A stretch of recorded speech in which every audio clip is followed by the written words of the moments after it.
Hello, ladies and gentlemen.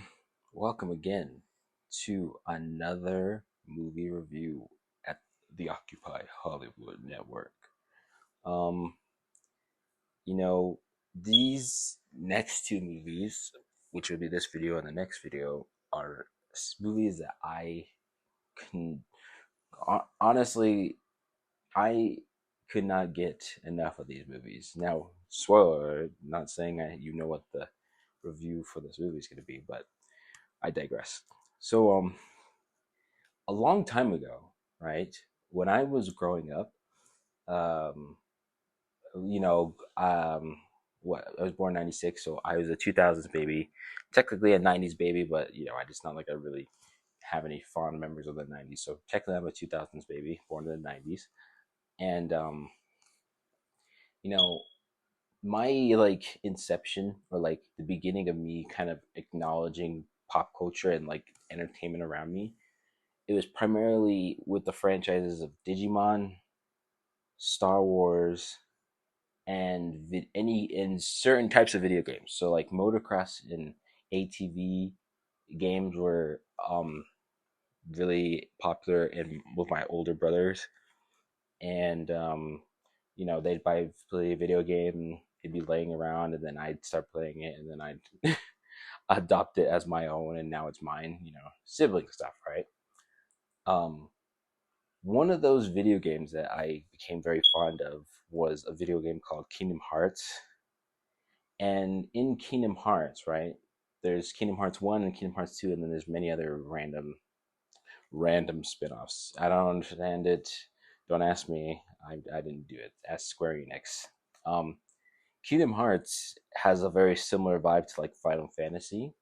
And in Kingdom Hearts, there's a lot of like other different franchises featured in it. So it's like you think the original characters of Kingdom Hearts, and then you think like Final Fantasy characters added into it. There's Devil May Cry characters into it, and then there's also Disney characters that are integrated into it.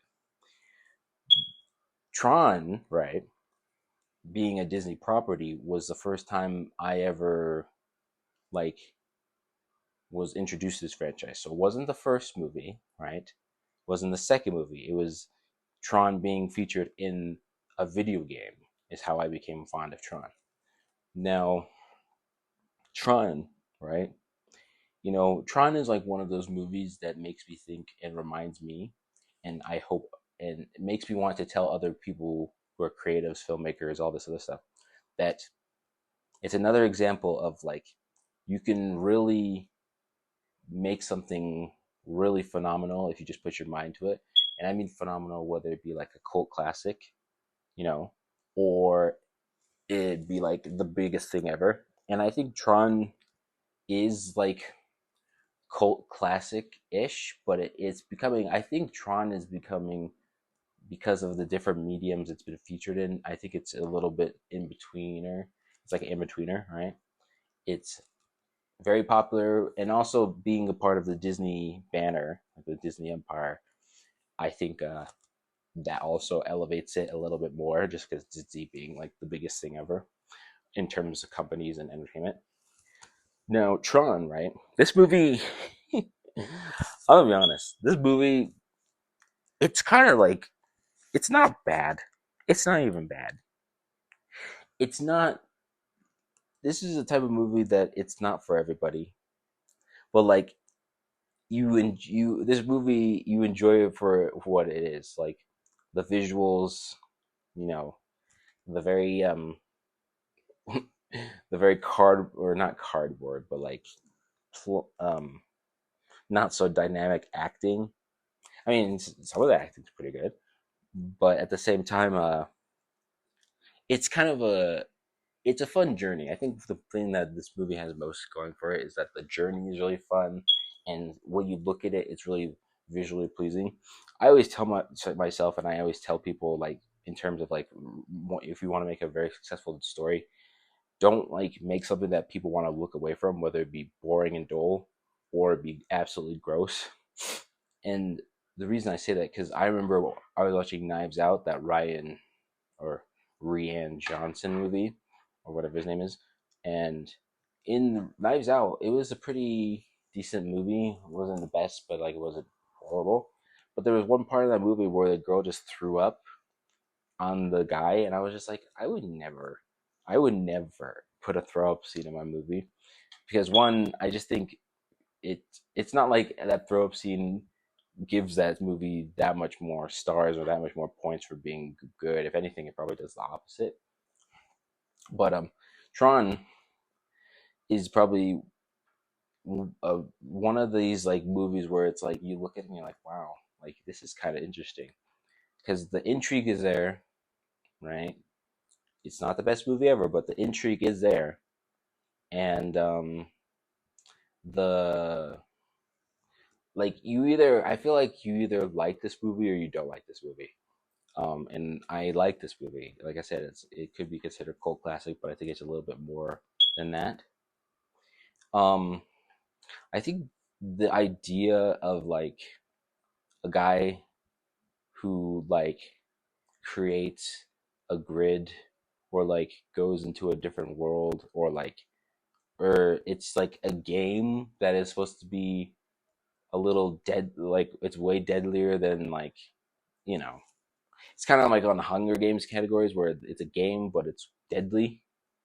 So you know, Squid Game, Hunger Games, all this other stuff, and it's literally life or death. I think this movie really could like let me think about this.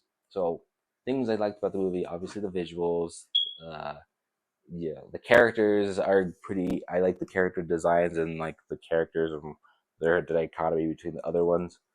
Um, I like the setting clearly because the setting is awesome. Um, Now, what do I think this movie could have done better? This movie could have been. It could have been a little more uncanny, like because I imagine there's a version of this movie where it's just like funny for no reason. Like I'm talking like Kung Pao level funny, or like Rush Hour level funny, and I think that that could have been used in its favor.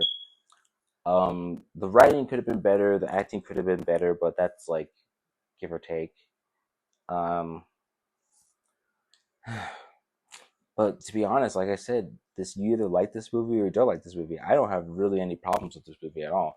I think that this movie could really well, what am I trying to say? I don't know what I'm trying to say. I just think that this movie is one of those like franchises where you could capitalize a lot on it, whether you make video games of it, books of it, different worlds and different world building like parts of the world in itself. And I just think it's a really neat kind of thing that was put together. Um, because lo and behold, it's like Tron is part of Disney. Really, Disney? You think Disney? You think of certain brandings and certain types of like genres and like mediums and stuff.